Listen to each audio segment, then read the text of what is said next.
الحمدللہ رب العالمین والصلاة والسلام علی حبیبہ محمد وآلہ وصحبہ اجمعین،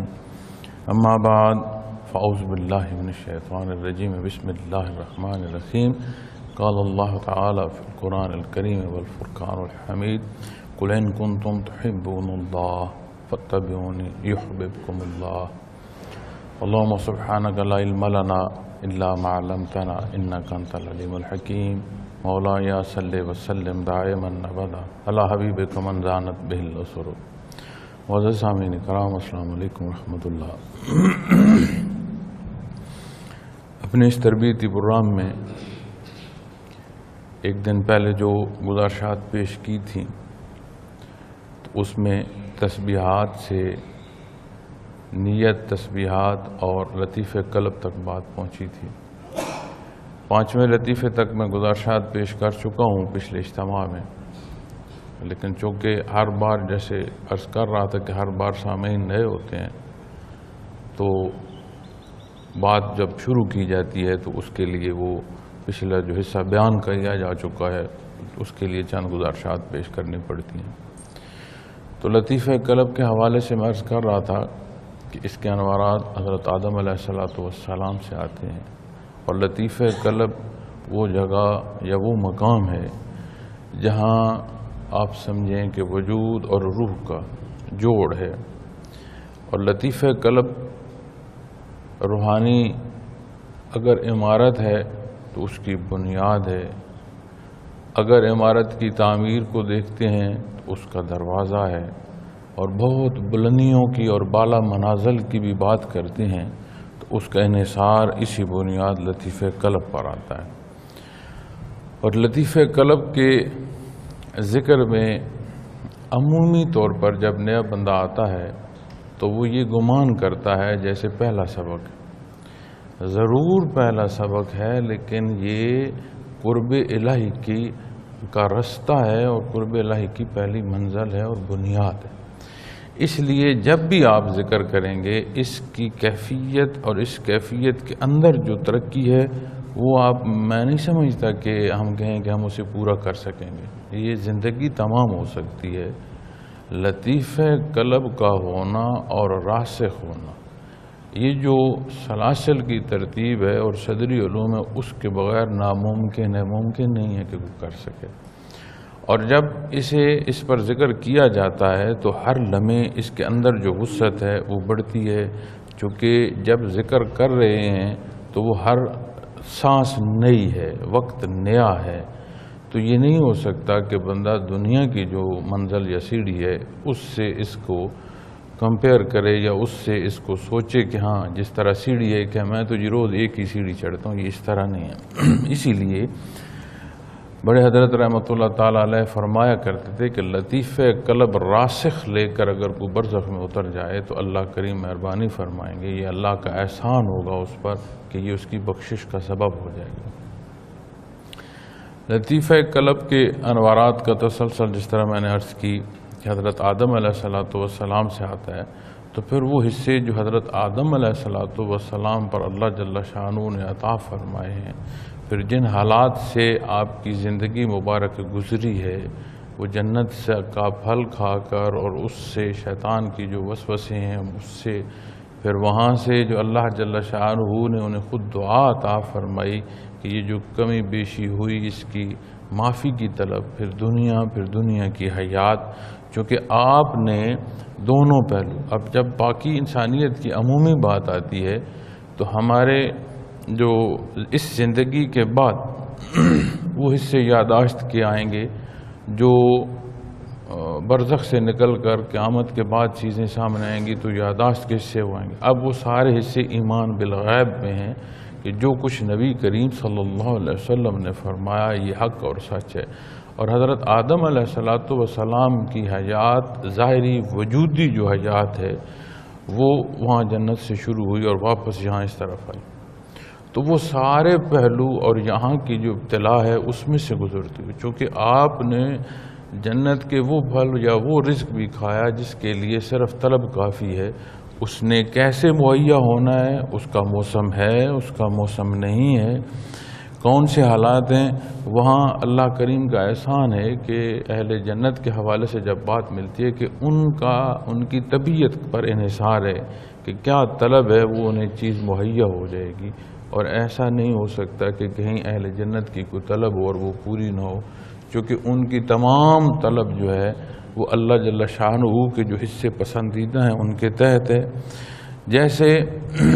عشرہ مبشرہ کے حوالے سے بات آتی ہے رضوان اللہ علیہم اجمعین کے حوالے سے کہ وہ ہستیاں جنہیں اللہ جل شانہ نے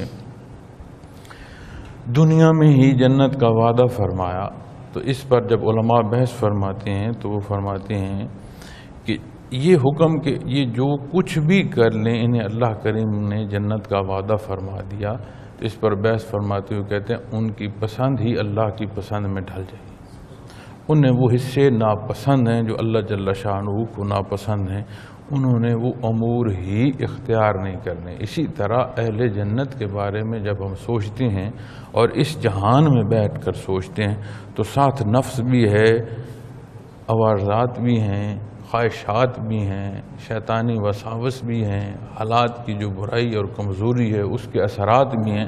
تو سوچ جانے کہاں تک چلی جاتی ہے۔ لیکن جب اہل جنت کی بات قرآن و حدیث سے ملتی ہے تو ان کی وہی بات، ان کی ساری پسند وہ ہوگی جو اللہ جل شانہ کی پسند ہے، تو پھر کوئی ایسی ان کی وہ خواہش یا تمنا جس کا وہ ارادہ فرمائے وہ پوری نہ ہو۔ وہاں سے ابتدا ہوئی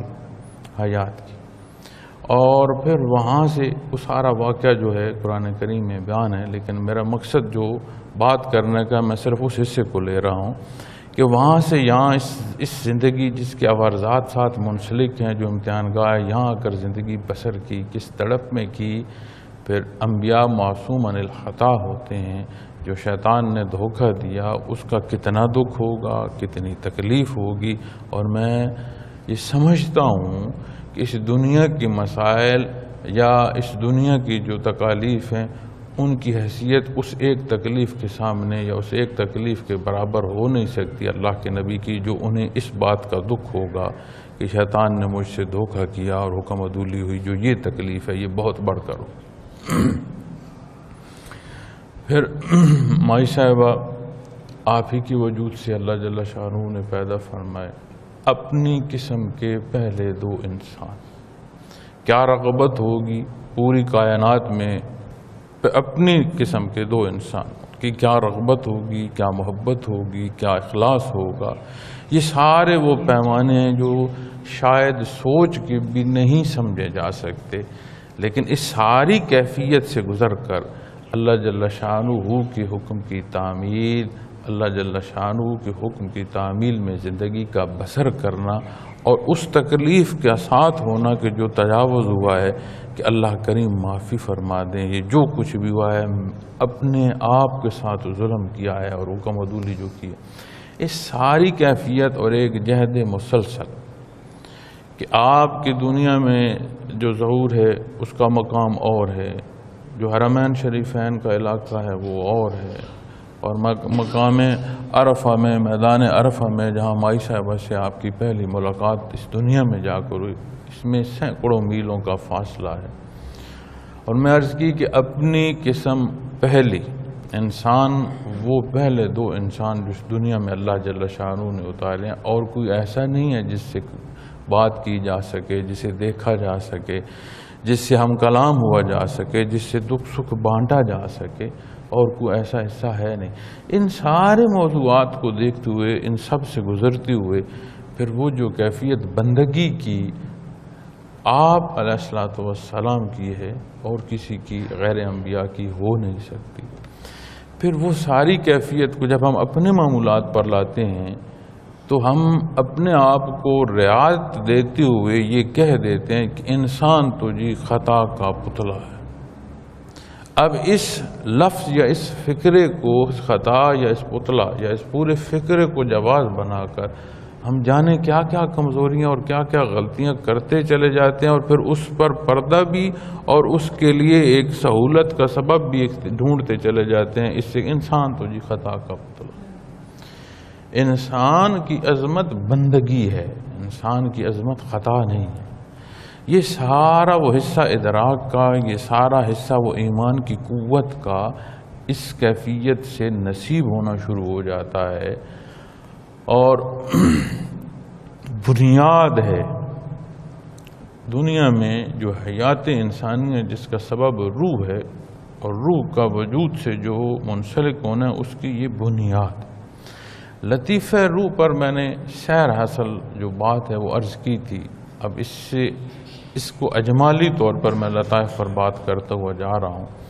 پھر جب لطیفہ روح سالک کا مضبوط ہونا شروع ہو جاتا ہے تو پھر اگلا لطیفہ ہے روح۔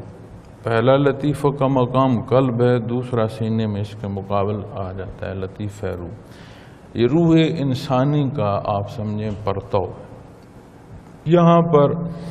حضرت نوح علیہ السلام اور حضرت ابراہیم علیہ السلام کے قلوب سے انوارات کا تسلسل آتا ہے۔ آپ کی حیات مبارکہ، جہد مسلسل، وہ درد جو اپنی قوم کو حق سمجھانے کا ہے، وہ حضرت نوح علیہ السلام سے لیں، اور پھر حضرت نوح علیہ السلام کو آدم ثانی بھی کہتے ہیں کہ آپ کے اس وقت میں جو طوفان، آپ کے وقت مبارک میں جو طوفان نوح کا قصہ ہے، اس کے بعد جو انسانیت ہے وہ آپ کی اولاد میں سے آتی ہے، تو آدم ثانی بھی کہتے ہیں کہ ہماری دوسری ابتدا ہو رہی ہے وہاں سے۔ پھر کتنا عرصہ اور کتنا مسلسل جہد ہے کہ 950 سال قرآن کریم فرماتا ہے، 950 سال انہوں نے اپنے قبیلے کو دعوت دی، اپنے علاقے کے لوگوں کو دعوت دی، جن کے پاس اللہ جل شانہ نے انہیں بھیجا، انہیں دعوت دی۔ اب اس ساری کیفیت کو دیکھیں کہ اللہ جل شانہ کا نبی اور رسول جنہیں ایمان کا حصہ اس درجے کا نصیب ہے کہ جو کچھ پیش آنا ہے وہ بھی ان کے سامنے آ رہا ہے، جو کچھ اللہ جل شانہ نے عطا فرمایا وہی فرمائی، اس پر جو ایمان کامل اور اس یقین کامل اور جو ایمان کے درجات اللہ کے انبیاء اور رسول کے ہیں وہ اور کسی کے نہ ہو سکتے ہیں، اور نہ کوئی اور اس درجے کو سمجھ اور پا سکتا ہے۔ تو وہ درد اور وہ تکلیف جو اپنوں کو دین اور حق سکھا رہے ہیں اور بتلا رہے ہیں اور صبح و شام تکرار کر رہے ہیں، محنت کر رہے ہیں، پیار سے سمجھا رہے ہیں، اور وہ نہیں سمجھ رہے، تو کتنی تکلیف ہوگی کہ یہ کس آگ کے گڑھے میں گرنے والے ہیں، یہ کہاں جا کر گریں گے۔ تو وہ درد اور وہ تکلیف اور جہد مسلسل ہے۔ پھر بے شمار ایسی باتیں ہیں اور بے شمار ایسی کیفیات ہیں جو نہ ہم شاید سمجھ پائیں، نہ ہم بیان کر پائیں، نہ ہمارے زبان میں وہ طاقت ہو، نہ ہمارے پاس وہ الفاظ ہوں، چونکہ یہ شعبہ ہی کیفی ہے، اور ان کیفیات کو سمجھنے کے لیے اس بحر میں اترنا پڑتا ہے۔ اس کے بغیر یہ ممکن نہیں ہے کہ ان حقائق کو بندہ جان سکے،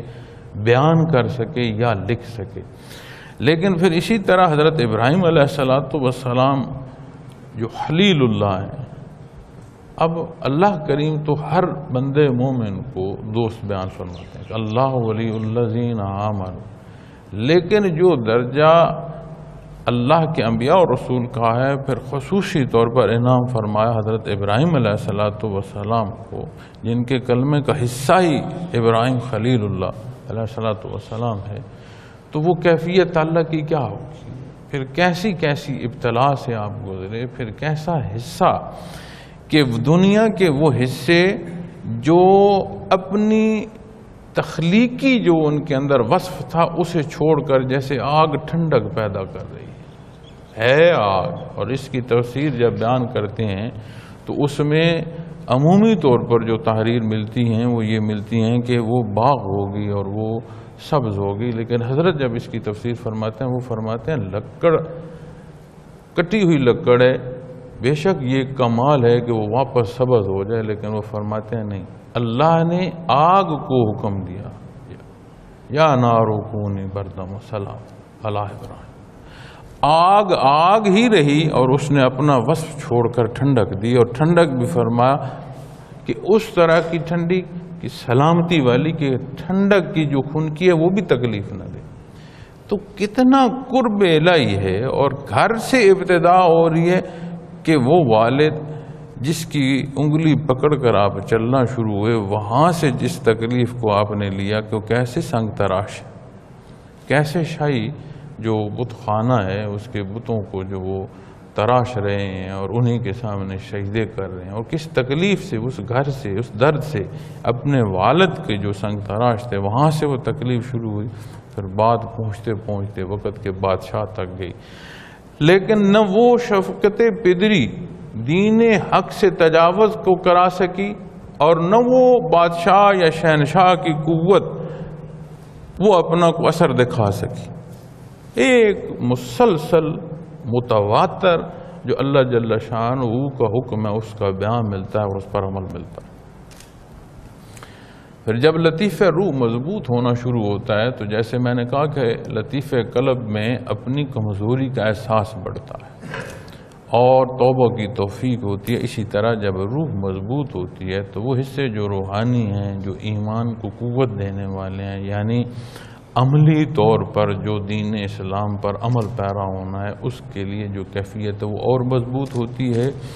اور انسان کے اندر وہ قوت پیدا ہوتی ہے کہ جب معاشرے میں نکلتا ہے تو جو معاشرے کی خرافات، خرابیاں اور ایک سیاہی ہے وہ جو پڑتی ہے اس کے سامنے اسے قوت نصیب ہوتی ہے، اس کی روحانی طاقت بڑھتی ہے، اور جب روحانی طاقت بڑھتی ہے تو دین اسلام کی طرف جو مائل ہونا ہے اس میں زیادہ شدت آتی ہے، اور پہلے سے زیادہ بندہ عمل پیرا ہونا شروع ہوتا ہے۔ اور اسی کے تسلسل میں جب لطیفہ روح مضبوط ہوتا ہے تو دوسرے لطیفے کے بعد پھر تیسرے لطیفے کی باری آتی ہے، سر کہتے ہیں بھید کو، کہ وہ بات جو سمجھ نہ آئے، بھید ہو، چھپی ہوئی بات ہو۔ اور تیسرے لطیفے پر حضرت موسیٰ علیہ السلام کے قلب مبارک سے انوارات آتے ہیں اور تیسرے آسمان سے آتے ہیں، اور پھر حضرت موسیٰ علیہ السلام کی حیات مبارکہ میں کیسا بھید اور کیسی ابتدا ہے کہ وہ فرعون جو اس قوم کے بیٹوں کو تو قتل کرتا ہے اور بچیوں کو بچاتا ہے کہ یہ خدمت کے لیے رہیں، اور بیٹے قتل کر دیے جائیں کہ ان میں کوئی ایسا نہ آ جائے جو میرے مقابل کھڑا ہو سکے، اور نہ یہ پوری قوم قوت حاصل کر سکے۔ اور اللہ کی شان کہ جو حکم دے رہا ہے وہی حضرت موسیٰ علیہ السلام کو پالنے کا سبب اس نے فرما دیا۔ اسی کا محل ہے اور اسی کی رہائشیں ہیں جہاں آپ پلے بڑھے۔ اور یہاں سے یہ دیکھیں ایک نقطہ، جب حضرت موسیٰ علیہ السلام کی والدہ ماجدہ کو اللہ جل شانہ نے فرمایا کہ ان کے دل میں خیال ڈالا وربطنا، اور ان سے رابطہ فرمایا، تو یہ بات بھی سمجھ آتی ہے کہ جب بندہ اخلاص سے اللہ اللہ کرتا ہے تو جو اس کے عزیز و اقارب یا اس کے قریبی ہیں ان پر بھی اللہ کی رحمت وارد ہونا شروع ہو جاتی ہے۔ یہ وہ تسلسل ہے جو بندے کو نصیب ہوتا ہے۔ پھر کتنی سختی اور کہاں سے گزرتی ہوئی، اور پھر وہ جو جادوگروں کا بیان ہے اور وہاں اس فرعون کے دربار سے گزرتے ہوئے پھر آپ دیکھیں نا سمندر کا پھٹ جانا، پھر جس قوم کے لیے یہ سارا کچھ کیا، گھر بار چھوڑا، جس قوم کے لیے کیا، وہ دیکھیں تو صحیح قرآن کریم ان کے حالات کیا بیان فرماتے۔ پھر ساری زندگی آپ کے ساتھ جو معاملات پیش آتے رہے، سامری کی اس بچڑے کے بنانے سے لے کر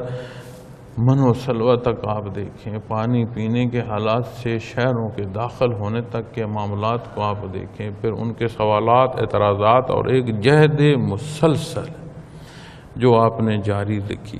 پھر جب یہاں مضبوطی نصیب ہوتی ہے، یہ بھید کھلنا شروع ہوتے ہیں، تو اس سے مراد یہ نہیں کہ آپ یا مجھے وہ واقعات جو ہیں ان کے حقائق منکشف ہونا شروع ہو جائیں گے، نہیں، ہم بھی انسان ہیں اور اسی فانی جہان میں زندگی بسر کر رہے ہیں۔ ہمارے سامنے جو معاملات پیش آتے ہیں اور جو دنیا بھید آتے ہیں، دنیا کے بھید اور دنیا کی گانٹھیں آتی ہیں، یہ اللہ کریم احسان فرما دیتے ہیں کہ وہ معاملات حل ہوتے جاتے ہیں، اور وہ ابتلا ایسی نہیں بنتی جس میں بندہ ناکام ہو۔ اللہ کریم حفاظت فرماتے ہیں، ان مشکلات سے بندہ گزرتا چلا جاتا ہے۔ اور جب یہ لطیفہ مضبوط ہوتا ہے تو پھر اس کے اثر سے چوتھا لطیفہ آ جاتا ہے، خفی، خفی جیسے نام ہی خفی ہے، آپ سمجھے کہ پوشیدہ تر بھید. پہلا حصہ جو ہے وہ پوشیدہ ہے، بھید ہے، پوشیدہ ہے. یہ پوشیدہ تر ہے، اس سے بھی گہری بات ہے. اور حضرت عیسیٰ علیہ السلام کے قلم مبارک سے یہ تسلسل ہمیں ملتا ہے، اور اس کے انوارات چوتھے آسمان سے آتے ہیں. اب آپ حضرت عیسیٰ علیہ السلام کی زندگی مبارک کو دیکھیں. آپ کی پیدائش سے لے کر دنیا سے اٹھائے جانے تک کتنے ایسے حالات ملتے ہیں جو دنیاوی اصول ہیں ان سے ہٹ کر ہیں، کہ وہاں پر اللہ جل شانہ کی جو قدرت ہے اس کا کتنا واضح اعلان اور بیان ہے. اور وہ حقائق ہیں کہ ان حقائق کو دیکھ کر بندہ یا اس وقت کی قومیں جو ہیں ان کے لیے اسلام لانا آسان تھا. لیکن یہ ایک عجیب کیفیت ہوتی ہے. میں اکثر یہ بھی بات عرض کرتا ہوں کہ ہم دین کی تبلیغ کرتے ہیں اور اللہ معاف فرمائے ہم کمزور ہیں کہ یہ سمجھ لیں کہ ہم تو بڑے پارساں ہیں اور مخلوق جو ہے وہ گنہگار ہے. یہ بات درست نہیں ہے. لیکن تبلیغ میں ایک بات آتی ہے کہ جی بڑا عرض کیا مانا نہیں، بڑی نماز کی بات کی نہیں پڑھ رہے، بڑی دین ذکر کی بات کی ذکر نہیں کر رہے. ایک کیفیت جو اس بندے کی اور اللہ جل شانہ کے درمیان ہے، چونکہ قدرت کے امور تکوینی ہوتے ہیں. میں اور آپ روبرو ہیں، یہ ایک عمل ہے ہم دیکھ رہے. جانے اللہ جل شانہ کو کیا منظور ہے. اس بھری محفل میں میں ممبر رسول پر بیٹھا ہوں، اگر میں اسے ویسے نشست کہہ دوں تو وہ تو بات نہیں ہے چونکہ مسجد ہے.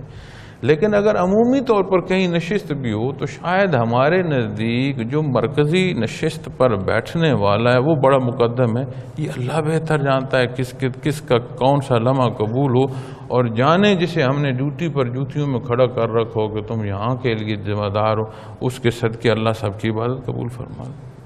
یہ وہ معاملات ہوتے ہیں جو بندے اور اللہ کے مابین ہوتے ہیں. تو جب ہم کہتے کوئی نہیں مان رہا ہوتا تو یہ ضروری نہیں ہے کہ وہ نہیں مان رہا، کیونکہ یہ دیکھنا تو ہمارا ہے. اللہ کو منظور ہے کہ اس کے حضور سجدہ ریز ہو. اللہ کو منظور ہے کہ وہ بھی اپنے قلب میں اس کا نام لے اور اسے پکارے. یہ اس کا اور اللہ کے درمیان ایک مابین تعلق ہے جس پر انحصار. اسی طرح جب حضرت عیسیٰ علیہ السلام کے حقائق پر بات آتی ہے تو آپ وہ بیماریاں جن کا علاج کوئی نہیں، وہ مردے جو کلام کرنا شروع کر دیں، وہ بچہ جو اس عمر میں جسے رونا نہیں آتا، اس عمر میں وہ اللہ کی برگزیدہ ہستی کلام کرے اور اپنے حقائق بیان کرے اور اپنی شہادت دے، اپنے نبوت اور رسالت کی شہادت دے اور اللہ کی وحدانیت کی شہادت دے اور اپنی ماں کی پاکی بیان کرے. تو یہ کیسے حصے ہیں کہ ان سارے حقائق کے ہوتے ہوئے پھر معترض کو آپ دیکھیں کہ انہوں نے کہا انہیں سونڈی پر چڑھا دو. سارے حق کے بیان کے جواب میں کیا ہے؟ یہ الگ بات ہے کہ یہ ایسا پوشیدہ تر بھید ہے کہ آپ نے جو اپنی عمر مبارک اللہ کو منظور تھی وہاں بسر فرمائی، پھر آسمانوں کو اٹھا لیے گئے. پھر دوبارہ جب آپ دنیا میں آئیں گے تو پھر دوبارہ دنیا میں آ کر اتباع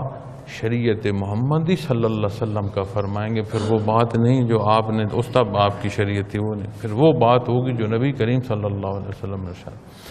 اب دیکھیں یہاں پر ایک اور ایسا کیفیت ملتی ہے. بات یہ نہیں ہے کہ میں کیا کہہ رہا ہوں، بات یہ ہے کہ اللہ کا حکم کیا ہے. تب حکم کیا تھا ماننے کا، وہ مانا. جب دوبارہ دنیا میں آئیں گے تو کس پہلو کو کس انداز سے ماننا ہے جو اللہ نے پسند فرمایا. کہ اب بات وہ ہوگی جو حضرت محمد الرسول اللہ صلی اللہ علیہ وسلم امام الانبیاء نے بیان فرمایا. تو کس درجے کی بندگی ہے، یہ بات درمیانے میں نہیں ہے کہ میں کیا چاہتا ہوں. وہ پسند ہے جو مالک کل کائنات کو پسند. تو یہ وہ کیفیات کا تسلسل ہے اور کتنے ہی پوشیدہ تر راز ہیں آپ کی حیات مبارک. یہ عمومی بات تو نہیں ہے نا جی کہ ہر کوئی جو ہے وہ اٹھا لیا جائے گا تو پھر آسمانوں سے واپس آ جائے گا اور پھر دنیا کی زندگی گزر جائے گی، اور جو وقت کی رفتار ہے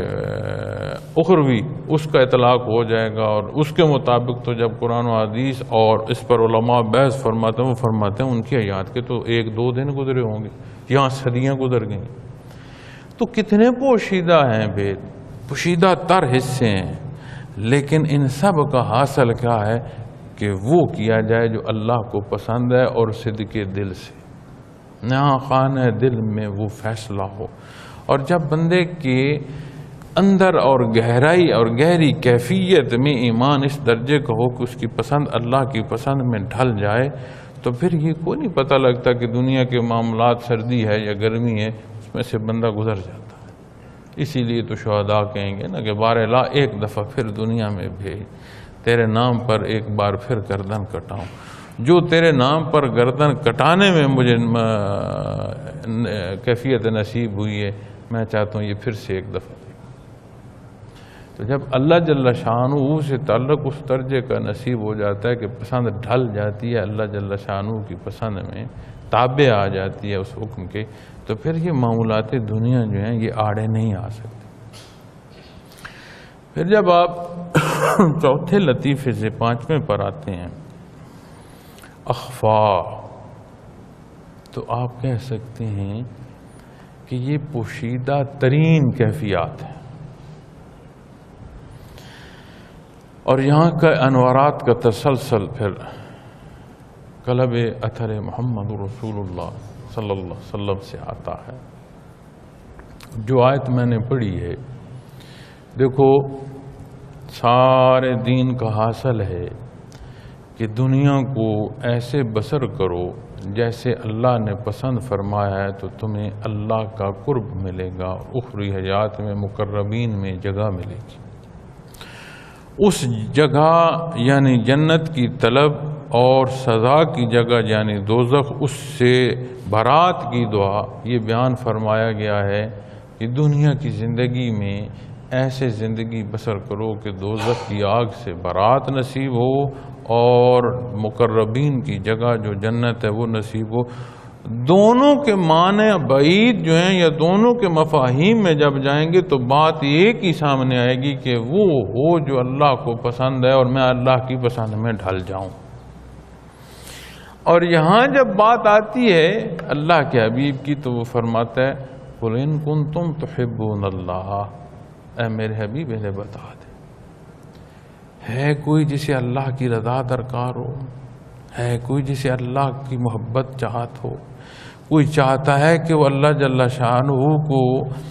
مرکوز کر لے اپنی محبت و عشق کے لیے، کوئی چاہتا ہے کہ وہ اللہ کریم کو محبوب بنا لے، اس کے عمل، اس کی پسند، اس کی چال ڈھال، اس کا انداز، اس کی گفتار وہ ہو جو اسے پسند ہے کوئی، اے میرے حبیب انہیں بتا دیں یحببکم اللہ، وہ تیرا اتباع کریں، اللہ انہیں محبوب کر لیں گے۔ اب نبی کریم صلی اللہ علیہ وسلم کا اتباع وہ اتباع ہے جو مالک کل کائنات اس مشت غبار کو محبوب فرما رہا ہے۔ فرماتا ہے ایک قدم بڑھ 10 قدم رحمت باری تعالیٰ بڑھے گی، ایک قدم چل 10 آپ کو رحمت باری دوڑ کر لے لی۔ اب جب یہاں بات آتی ہے تو آپ امام الانبیاء، آپ وہ ذات ہیں جو ایک اگر خوبصورت محل و ارشادات عالی صلی اللہ علیہ وسلم کے مفاہیم میں سے ایک بات ملتی ہے کہ نبوت ایک خوبصورت محل ہے، لیکن اس کی تکمیل آپ صلی اللہ علیہ وسلم کی ذات سے ہی، جیسے اس میں کوئی جگہ خالی ہو اور جب آپ کی بعثت ہوئی تو وہ تکمیل ہوگی اس ساری تعمیر کی۔ آپ خاتم الانبیاء، امام الانبیاء، رحمت للعالمین، ذات رب العالمین، آپ رحمت للعالمین، خالق کا مخلوق کی طرف رحمت کا ایک ذرہ بھی اگر کوئی نصیب ہے تو اللہ جل شانہ نے فرمایا وما ارسلناک الا رحمت للعالمین۔ اب یہاں جب بات آتی ہے تو پھر ایک بات آپ کو عرض کر دوں، جتنا میں نے تسلسل کی بات کی ہے نا، انوارات کے تسلسل کی، بے شک ان انبیاء علیہ الصلوۃ والسلام مقربین بارگاہ ایزدی کے قلوب مبارک سے ہم جیسے کمزوروں پر وہ انوارات کا تسلسل آتا ہے، لیکن بارگاہ ایزدی سے قلب اطہر محمد رسول اللہ صلی اللہ علیہ وسلم پر جا کر پھر ان اللہ کے مقربین کے قلوب پر جاتا ہے، پھر وہاں سے تسلسل ہے، ہم تک کیسے پہنچتا ہے یہ ایک الگ بات ہے، لیکن جو کچھ وہاں سے بھی ہمیں نصیب ہو رہا ہے کیفی طور پر، وہ بھی پہلے اللہ جل شانہ نے قلب اطہر محمد رسول اللہ صلی اللہ علیہ وسلم کو عطا فرمایا۔ تو جب یہاں پوشیدہ ترین کی بات آئے گی تو بجائے کھریدنے کے اپنے آپ کو بٹھا دو،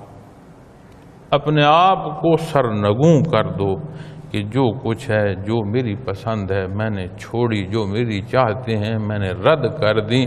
اور کچھ نہیں ہے میری حیات میں سوائے اتباع محمد الرسول اللہ صلی اللہ علیہ وسلم کے۔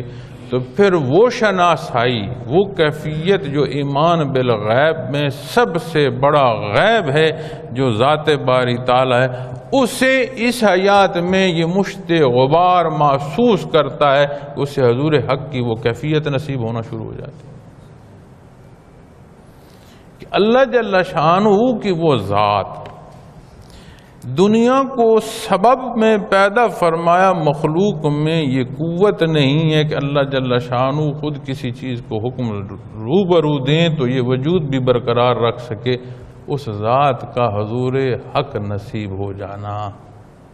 یہ وہ بات ہے۔ شاید چند حروف ہیں، چند حروف کا مجموعہ ہے، یا چند الفاظ یا دو فکرے بنتے ہیں، لیکن یہ تحریر اپنی کیفیت بیان نہیں کر پا رہی، کیونکہ یہ ہمارے الفاظ ہیں، ان میں وہ کیفیت جو حقیقت کی ہے وہ نہ بیان ہو سکے۔ اس کے لیے سالک کو، جیسے میں عرض کر رہا ہوں، اس بحر میں اترنا ہو، اور جب اس بحر میں اترو گے اور خالص اللہ کی رضا کو ذکر اختیار کرو گے تو پھر یہ سارے تسلسل اور ساری کیفیات سما جائیں گے۔ اب کس پر اللہ کا کتنا احسان ہے، کس درد سے اس نے پکارا اور کس شان کریمی سے اس نے عطا فرمایا، یہ کوئی دوسرا پیمانہ نہیں کر سکتا، لیکن خود بندے کو یہ سمجھ آ سکتی ہے کہ میرے معمولات زندگی کس طرف جا رہے ہیں۔ ایک دفعہ کسی جگہ میں پروگرام میں تھا، تو وہاں ایک بہت بڑا مدرسے کا نظام ہے، تو وہ مجھے محترم لے گئے مدرسے میں تو دکھانے، تو بہت سارے مدارس ہیں ان کے، تو ان میں سے جو قریب تھا ایک وہاں لے گئے، تو مجھے انہوں نے فرمایا کہ آپ یہاں کو بیان کریں، تو میں نے کہا جی میں تو کم علم آدمی ہوں، آپ کی محبت آپ کی ان کا نہیں کوئی بات کروں، تو چند ایک گزارشات کی، جن میں ایک گزارش میری یہ تھی کہ ساری زندگی مسجد میں اگر رہا جائے نا تو اس کا جو احترام ہے، ایک لمحے کو آئے تو اس کا احترام تب بھی اسی درجے کا۔ ہم جب اپنے بچوں کو مساجد میں رہا کر دین سکھاتے اور پڑھاتے ہیں، آہستہ آہستہ انہیں احساس ختم ہو جاتا ہے کہ ہم مسجد میں کلام کر رہے ہیں یا مسجد میں رہ رہے ہیں، تو جتنی محبت اور سلیقے سے پڑھا رہے ہیں، میں نے کہا یہ جگہ کی جو حقیقت ہے اس کی آشنائی ہمہ وقت اجاگر رکھا ہے، یہ میری گزارش۔ تو آپ سے اسی حصے سے ایک مثال کے طور پر عرض کر رہا ہوں، ان اجتماعات کو، اس خانہ خدا کو، اس دارالعرفان کے آنے جانے کو رواجات میں نہ ڈالنا۔ کبھی موقع ملا، زندگی بسر کرنے کا موقع ملا، یہ قیمتی لمحات ہیں، یہاں سے اس تسلسل کے حصول کے لیے طلب صادق لے کر محنت کرو، جو کچھ بتایا جا رہا ہے اس سے کسی کو کچھ حاصل نہیں ہے۔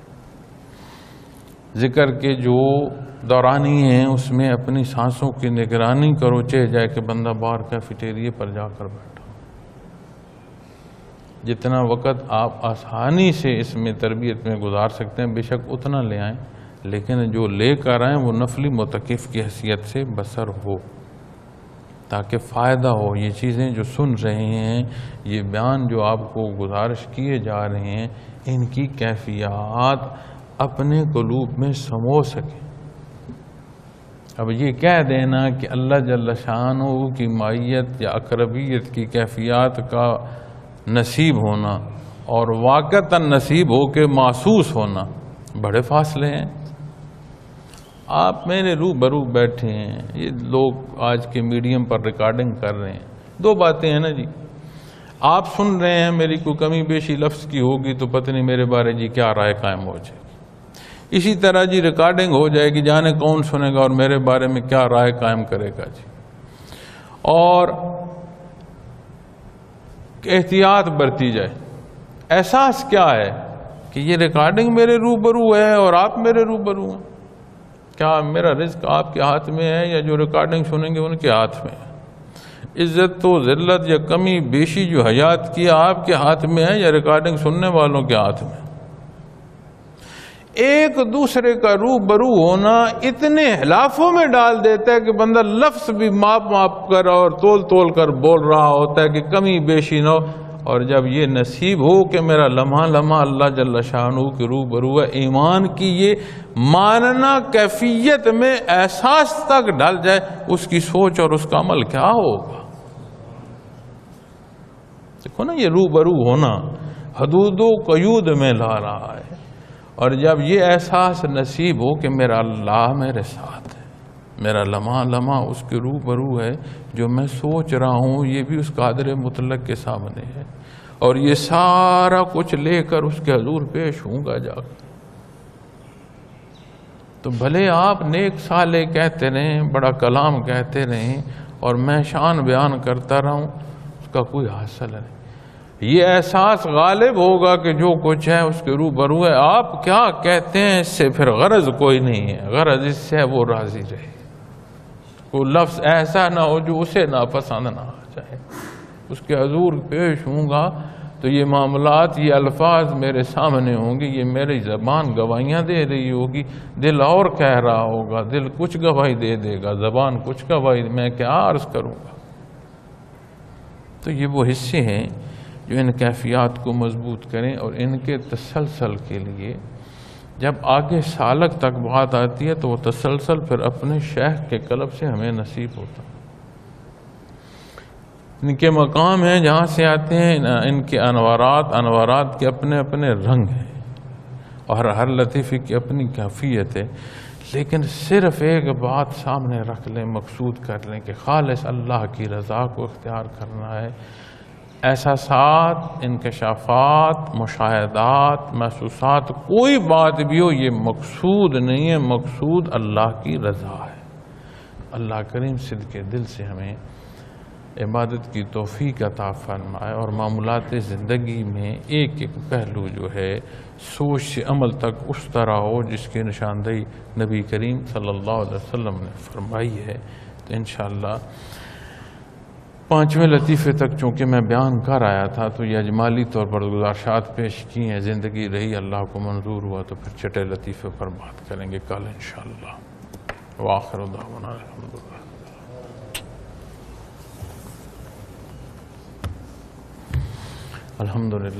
الحمدللہ رب العالمین والصلاة والسلام علی حبیبہ محمد وآلہ وصحبہ۔ ربنا اننا آمنا واغفر لنا ربنا وقنا ربنا آتنا فی الدنیا حسنۃ وفی الآخرۃ حسنۃ وقنا ربنا ظلمنا انفسنا ربنا من الخاسرین۔ صلی اللہ تعالی علی خیر خلقہ شابین برحمتہ۔